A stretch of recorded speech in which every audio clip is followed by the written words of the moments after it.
Hi everybody, welcome back to my channel. My name is Foxy and this is Foxy Books and Planning. With the current situation and my free time, I've decided to try and put together some more unusual videos for my channel, some videos that I've been meaning to get to for a while, and some things that I thought might just be interesting to look at now that we're all stuck inside for a considerable amount of time. And for those of you who are listening to this at work, thank you so much for your sacrifice in going into work every day during all of this. So I'm looking at my physical TBR shelf and my library TBR shelf.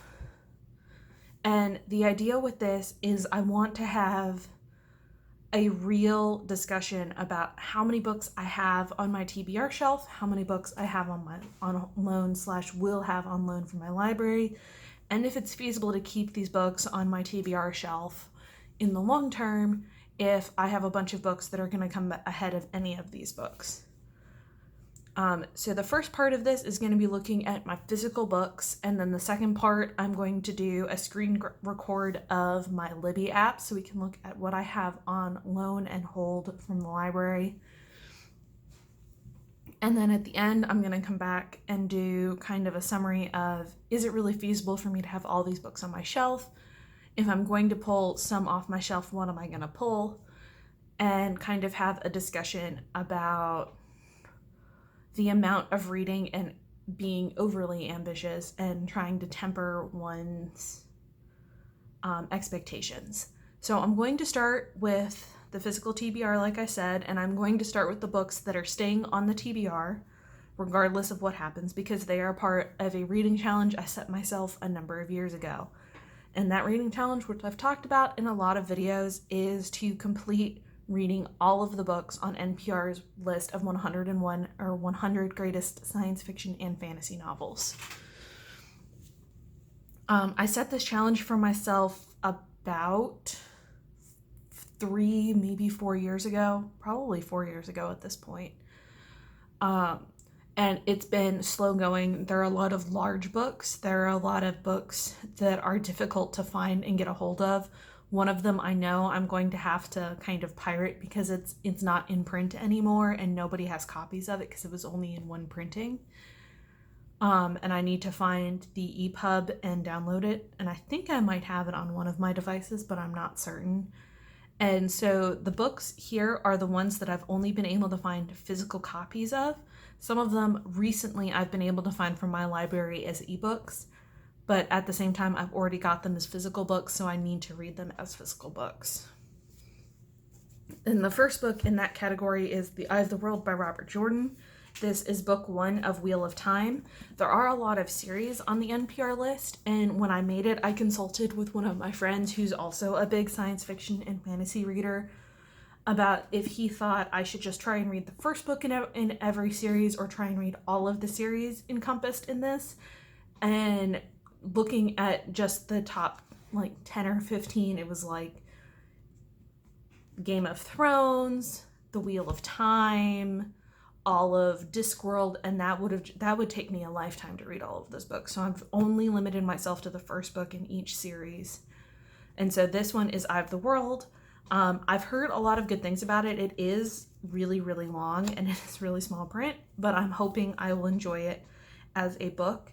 I did find it as an audiobook from my library after I bought this copy. And I did try and listen to it, but I was not a fan of the audiobook. So this one is staying for definite. The next one is The Doomsday Book by Connie Willis. This one, I have no idea what it's about, but I know it's one that gets a lot of praise. I believe there's time travel involved, but I'm not certain. But this is on that list, so this is staying no matter what. The next one is Lucifer's Hammer by Larry Niven and Jerry Pournelle. This one, I also have no idea what it's about. I know it's science fiction, but that's all. And it's staying because it's on that list. Red Moon by Kim Stanley Robinson. It's the first book in a trilogy. Again, this is one I know nothing about. I know it's science fiction, and I know it has to do, I believe, with colonization. Yeah, it has to do with colonization, and that's all I know. But it's on the NPR list, so it stays on my TBR. The next one I've started and stopped a couple of times, which is The Forever War by Joe Haldeman. This one I actually do find really interesting. I just haven't found time to finish it. I kept it in my pool bag last year, so I was reading it after I went for swims. And I would only read a couple pages at a time, but the general idea of this is, think Starship Troopers. So we have a war in space, but all of the commanding officers are Vietnam vets. And it's really, really interesting in terms of war science fiction. And I'm really interested in actually continuing on with this one soon. All right, the next one is Shadow and Claw by Gene Wolfe. This is book 1 in the New Sun trilogy. I think there's actually 6 books. Tetralogy, so there's 4 books, and this is books 1 and 2, Shadow of the Torturer and Claw of the Conciliator. And this is, I started reading it, I got about 10 pages in. Yeah, 21 pages in. One I remember is that it's a book about a boy who is an apprentice executioner, and it's fantasy, and that's about all I know. But it's definitely interesting to read, and I'm interested in getting back into this one as well. The Book of Amber, which is the Amber Chronicles by Roger Zelazny. So this is all of the novels in one book, and as you can see, it is huge.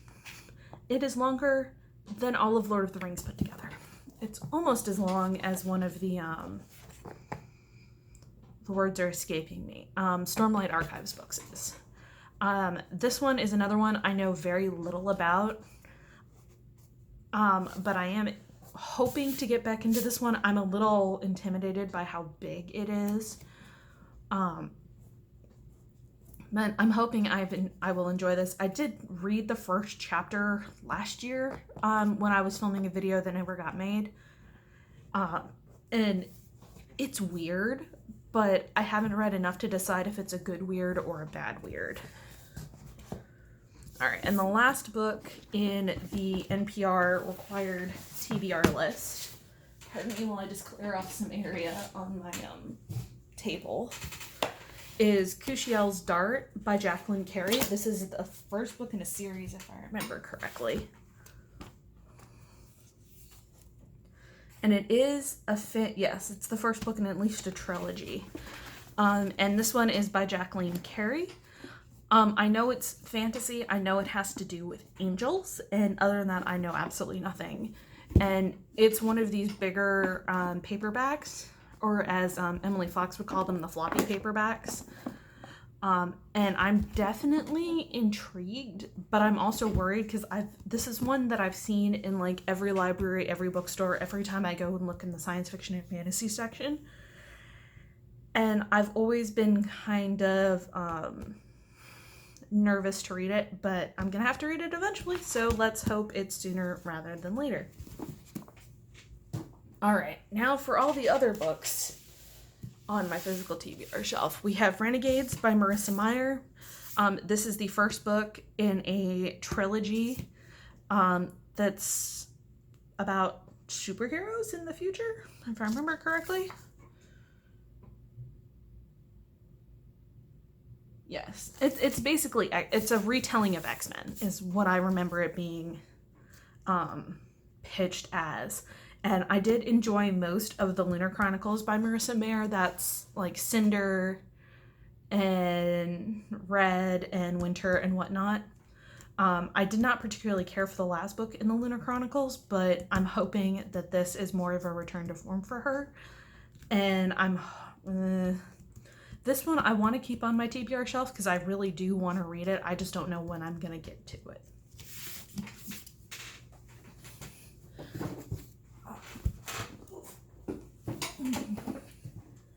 The next one is Earth Unaware by Orson Scott Card and Aaron Johnson. This is the first book in the first Formic War trilogy, so this is a prequel to Ender's Game. I did start reading it. I got about 40 pages in, and then stopped. But this is the first contact with the Formics. And so I believe there's the first Formic War trilogy, and there's a trilogy about the second Formic War, but the Enderverse is one of my favorite science fiction trilogies. I highly recommend Ender's Game or Ender's Shadow to pretty much everybody who asks me about science fiction. There we go. So I'm really interested in getting this one read because my dad says it's really, really good. I just haven't had time to get around to this guy yet.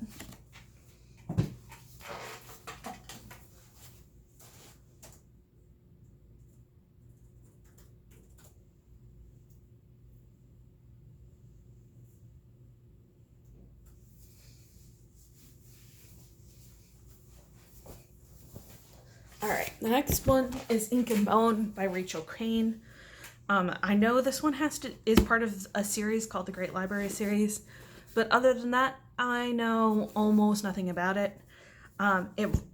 When I read the summary recently when I was doing a organization and declutter, it reminded me a lot of the Library of the Unwritten, which I read in October when it came out, but I'm not certain about this one. This is one that I'm up in the air on. It's one that I've been meaning to read for like a decade at this point.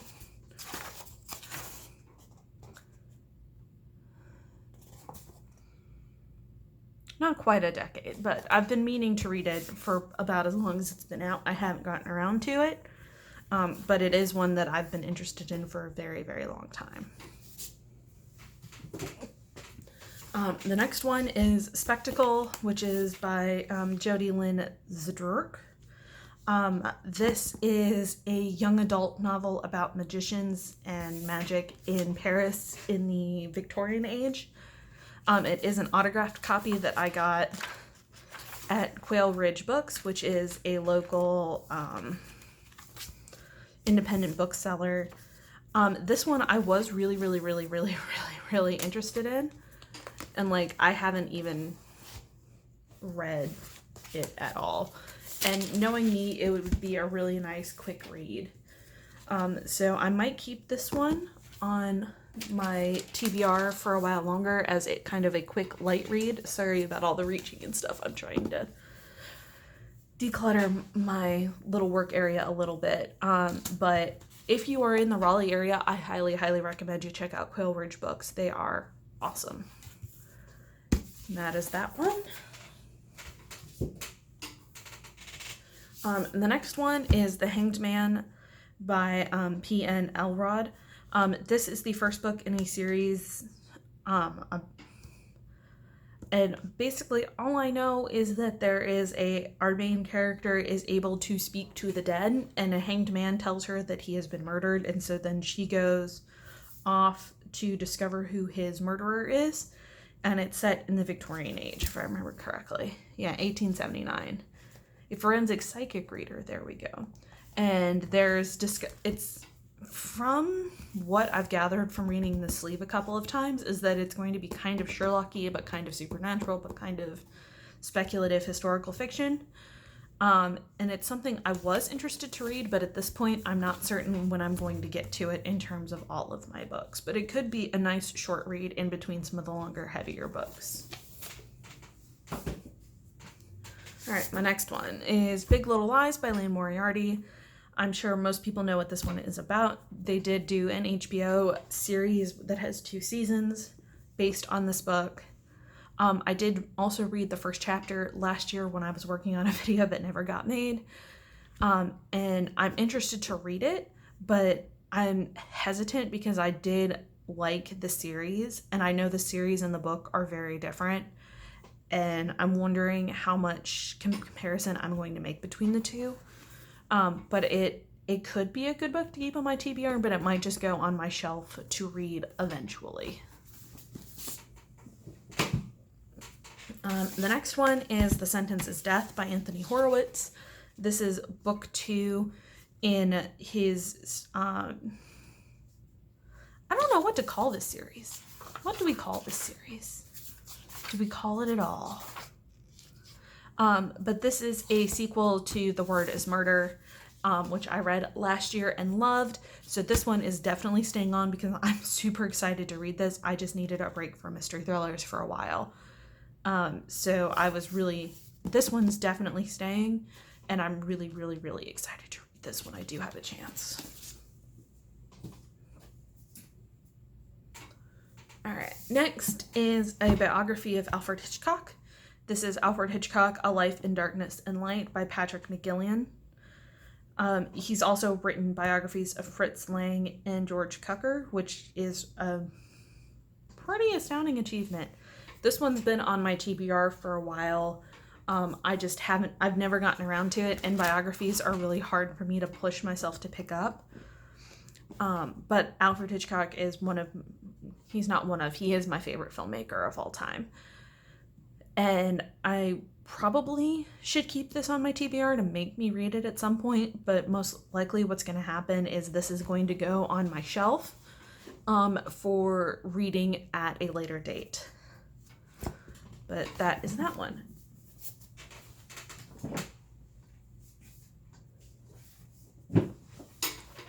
All right, the next one is Enchantée by Guida Trellis.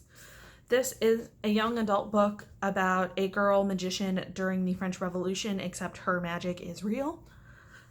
That's about all I know. I did read the first little bit last year. Again, that video that never got made.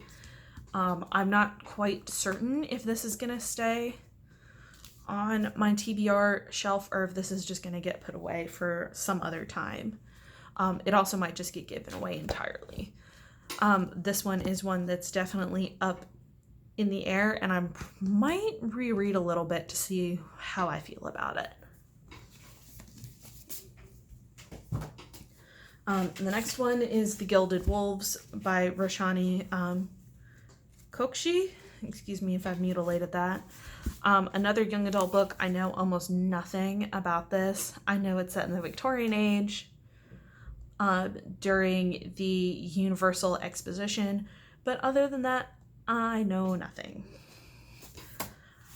It is one that I was really interested in. I read a brief blurb on a BuzzFeed list where it was like top 10, top 20 young adult novels of 2019 or 2019 so far, because I bought this in when was it?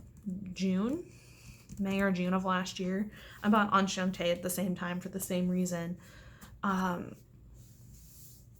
But they both piqued my interest based on those summaries. So this is one where I might need to read a couple of chapters before I decide if I want to get rid of it or put it on my shelf for later. All right, 2 more books on this one. So the next one is Reincarnation Blues by Michael Poore. This one has been on my TBR for 2 years. This one I'm super, super interested in reading. I just need to get to it. The general idea is that a man is trying to find his soulmate, where they've met and they've been separated, and it's him being reincarnated over and over and over again, trying to find her. And the concept to me was so interesting, and I just haven't gotten around to reading it yet. So that one is probably most definitely staying on my shelf. All right, the next one is City of Brass by S.A. Chakrabarti. Apologies for the mutilation. This one I got when I had my Book of the Month subscription, which I no longer have because I just don't read the books as quickly as I want to. This one I know absolutely nothing about other than its own voices, and it's one where it reminds me a lot of, I forget the name of the series, but I'll pop a picture of the book up. It's like The Amulet of Samakara or something to that effect. That was a young adult or a mid-grade book that came out when I was in middle school that I really enjoyed that trilogy. And this struck me as very similar, minus the footnotes. This is another one where I need to read a couple of chapters to decide if it needs to stay on my TBR. Okay, so now we're going to look at my library lists and see what there is to see there. Okay, so I hope the audio is okay on this recording. I'm just navigating to my Libby account. All right, here we go. So I'm going to look at holds first. So these are all the things I have on loan from the library right now. As you can see, there's a lot. And I'm actually going to place my hold for that now. Oh, can't. Whoops. So as you can see, I've got a ton of stuff on loan. Once Upon a River by Diane Setterfield, I'm already working on. As you can see, I'm about halfway through. That one is a slog, and I've been trying to figure out if I want to just DNF it and move on, because I understand this is a really great book, and it's really well written. It's just so slow and so hard to get through. And I'm as an audiobook, I've been listening to it at 1.25 or 1.5 speed, and I would speed it up if I could, but I can't. If you speed it up any more than 1.5 times, it becomes almost unintelligible. The next one is 100 Years of Solitude by Gabriel Garcia Marquez. This one has been on my want to read list on Goodreads for years. And I figured if I've got time and I'm working from home, I might as well work on this a little bit, work on my want to read list as from the library and utilize my library as much as possible. First, Sandra Day O'Connor by Evan Thomas, I've been working on for a couple of months. I'm actually at 11%, but the percentages on this landing page don't always update immediately. You normally have to click into the book and click out for it to update. A Knight of the Seven Kingdoms I've been working on for months. Nope, and I haven't had much progress lately, but I am working on it. The Whisper Man is a thriller that I'm really interested in reading. A lot of people really love it and recommend it if you like a lot of the more recent thrillers. I know Books and Lala did not particularly care for it, but I still want to at least try it. It says I've read 2%. I think I might have opened it. But I really haven't started reading it yet, and I don't put things on my currently reading list until I'm about 10% in, because like I said in the first part, I like to read like the first chapter or listen to the first hour to determine if I really like the reading style or the writing style, and if I'm just not into it at 10%, I just put it down and move on. And I'd never mark it as read or DNF'd or anything. It's just I tried it, didn't like it, and moved on. Jurassic Park by Michael Crichton. I did start it. I'm 4% in, so I'm like in the first chapter, which is really interesting, and I'm really hoping I can get to that soon. The Color of Magic, which is the first book in the Discworld series by Terry Pratchett. I've been trying to work on Terry Pratchett, but a lot of the books you cannot get from the libraries, and this was one that I could. So this one I'm hoping to get read soon as well. Love in the Time of Cholera by Gabriel Garcia Marquez is always on my reading list. I've been working on it for months, just like A Knight of the Seven Kingdoms, and I just haven't had a whole lot of time to look at it. Childhood's End by Arthur C. Clarke is one of the NPR Top 100 science fiction and fantasy books, and I was so pleased to find it from my library because I haven't been able to find it until now. So I'm hoping I will get a decent amount of use out of it before, or a decent amount read before I have to return it. The Invisible Man is always available. It's one of those public domain books, but it's another one that's been on my list for a really long time. And The Stranger by Albert Camus is another one that's been on my list forever that I've been really looking to get into. Nope. In terms of things that I have on hold, I recently maxed out my holds from both. So I have two library cards. I have a library card from my hometown, and I have a library card for Wake County. And I've discovered that I prefer using my hometown's library because they give you a month to read ebooks and audiobooks. Wake County gives you 2 weeks, which is not always enough time to get through really long, really involved books. So I did max out my holds, so there should be between 15 and 20 holds on this list. And I'll try and go through them quickly. So Diamond Age by Neal Stephenson is on the NPR Top 100 list, like every Neal Stephenson novel is, and I did not like 2 of his books. I do like Snow Chaser, which I've tried a couple of times, but his books are really long and really involved, so I might have to push that hold out a little bit. Alexander Hamilton by Robert Chernow. I've been really interested in reading this since the Hamilton musical came out, but it's really hard to get a hold of from your library because everybody wants to read it because of the Hamilton musical. And I know I've got until April 12th to clear out enough so I have time to listen to that.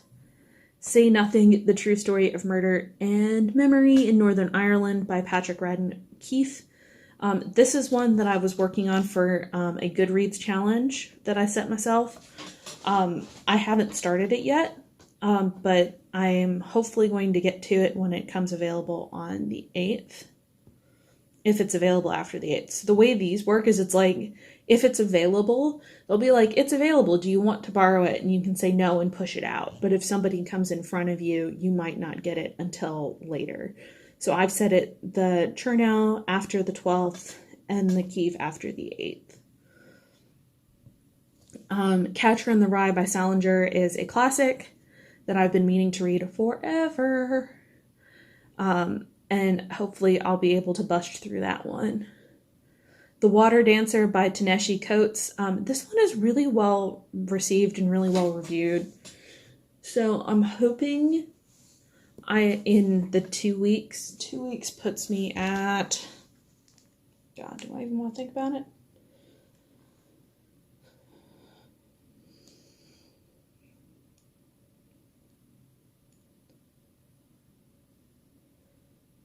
Two weeks puts me probably after Hamilton. So hopefully I'll have enough time to read it when it becomes available, but it's an audiobook, so I can listen to it a whole bunch of different ways. The Five by Haley Rubenhold. I've been working on that one for a couple of months, and I'm almost done, so the next time I get this hold, I'm going to prioritize it so I can knock it out. Wolf Hall by Hilary Mantel. I started reading this last month and got pretty far, got like 30% of the way through. It's a really long, really dense audiobook, and I'm hoping whenever I get it again, which looks like early May, I'll be able to bust through it and get it done.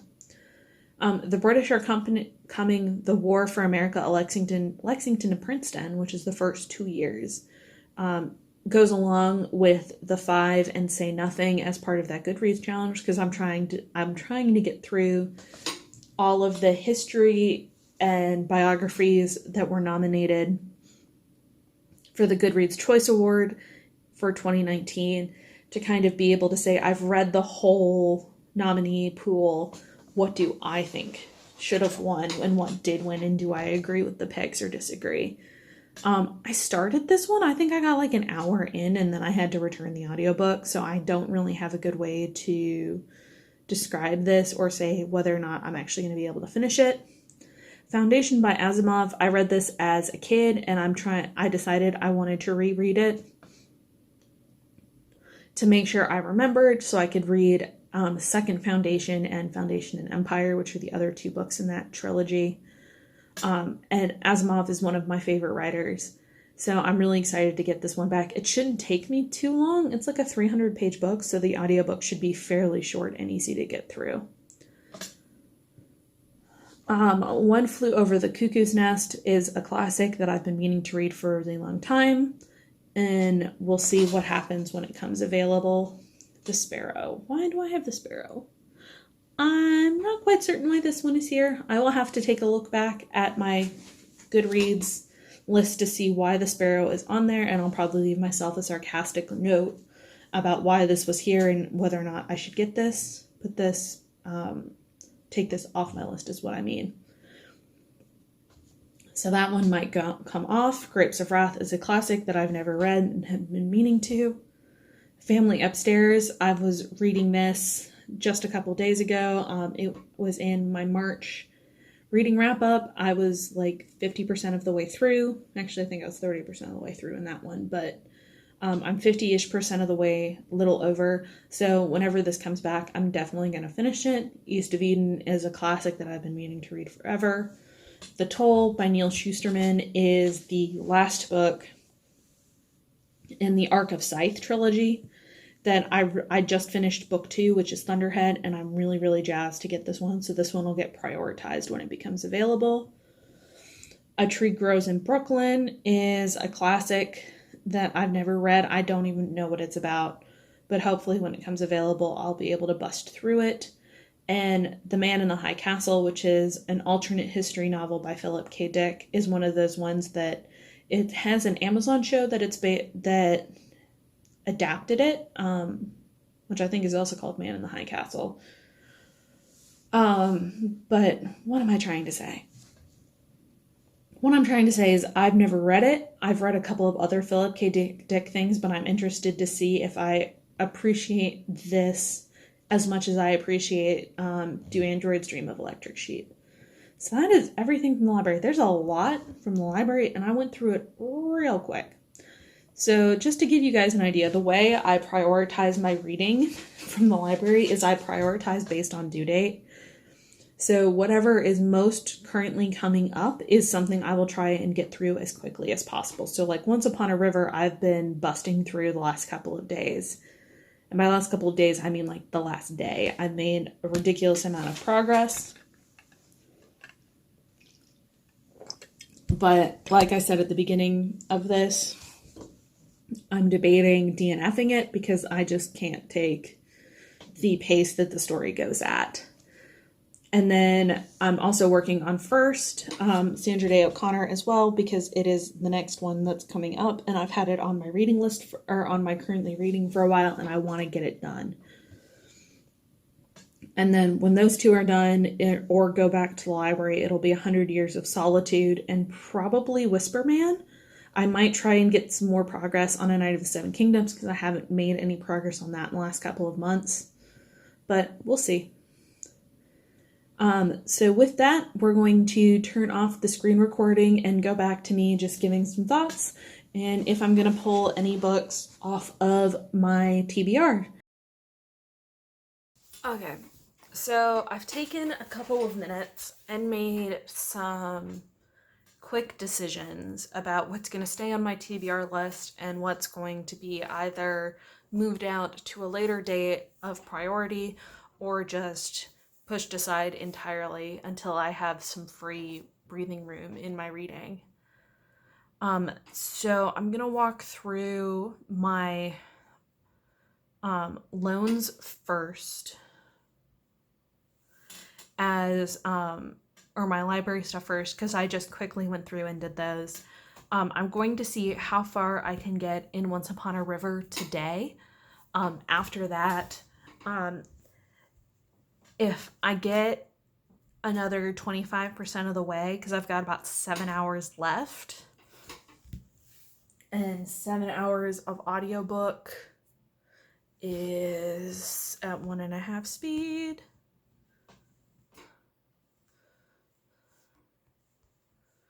Is 4 and a bit. So in theory, I can get that done today. But if I get to the point where like tomorrow I've got 2 days left on the hold, so if I haven't hit like 75-80% by tomorrow, I'm just gonna DNF it because at that point, if I can't push through when I have time to just literally have it playing from a speaker and do other stuff, I need to drop it and pick something up that is actually going to compel me to want to get through the book and enjoy the book. That was the only change I made on my loan shelf. On my hold shelf, I didn't delete anything. I did suspend, which means I've pushed out the date of my hold on The Diamond Age by Neal Stephenson by a month. It's coming up soon, and I just don't have time to read it with all the other ebooks that are currently in my loan shelf. And I pushed out The Sparrow by Mary Doria Russell by another 30 days as well. I did look up The Sparrow. It's a science fiction first contact story, which first contact is one of those sections that I find really interesting in science fiction and how everybody addresses it. So I do want to read it. I've just pushed it out for the foreseeable future. In terms of my physical books, I decided that Big Little Lies and Alfred Hitchcock are going to go on the shelves, not my TBR shelf, but on the regular shelves to read in the future when I don't have as many books on my TBR shelf and have some time to read and breathe. I also have some ideas for some other kind of theme months coming, and I want to kind of clear out my shelves before I do a true theme month read. The next group are the books that I want to test before I decide if they're going to stay on the shelf or go. And sorry for all the movement. And so these are all the ones that I'm going to do a test read on to see what I think.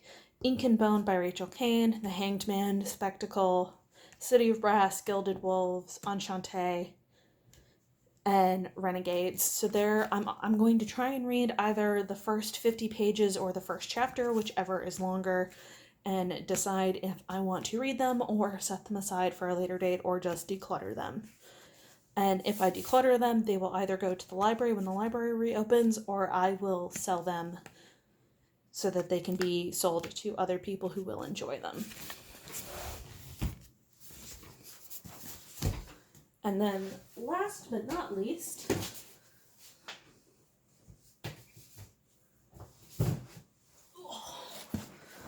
these are all of the books that are going to stay on the TBR shelf. So we have all of my NPR science fiction and fantasy novels, my editions from my other books. Can I get these all in frame? Haha. All in frame, take that. Almost. Yeah, I can get them all in frame. The only non-NPR books are Reincarnation Blues, The Sentence's Death, and Earth Unaware. But this should give me time and allow me to focus more on getting these done, as opposed to reading the books that aren't on the list, because I've been working on this list for so long that I'm at the point where I'm like, let's get this done. So with that is this video. I'll do a follow-up video in a couple of days or maybe in a week or so once I've had a chance to read through all of the maybe books and include an updated photo of what the TBR shelf looks like now. Please comment down below if you have any thoughts, any comments. How do you organize your TBR shelf? Are there things that have been on your TBR shelf for ages that you might want to move to another place? Or possibly declutter? Let me know your thoughts on any of the books that you've seen today. If you liked or disliked the change between this talking and the screen capture talking. But yeah, in general, just let me know what you think. I love talking to y'all. Please remember to like and subscribe, and I will see you all in the follow-up video. Bye.